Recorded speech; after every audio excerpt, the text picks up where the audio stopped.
Jina langu ni Bakari Shime, kocha mkuu wa timu za taifa za wanawake za Tanzania.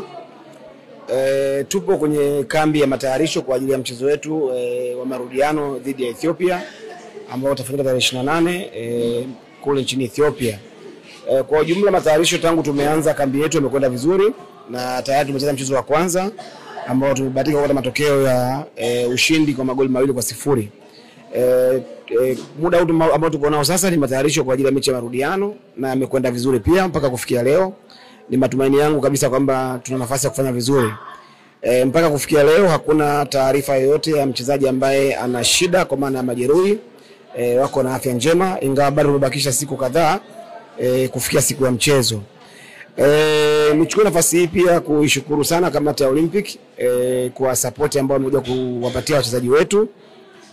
Imejenga morali kubwa kwa wachezaji wetu, lakini pia imejenga utambuzi kwa maana kwamba kamati ya Olympic iko pamoja na wao mara zote kuhakikisha kwamba wanafanya vizuri. Kwa hiyo naamini kwetu sisi imekuwa kama changamoto kwetu na imeongeza morali ya kwenda kupambana kuhakikisha kwamba nchi yetu inafanya vizuri.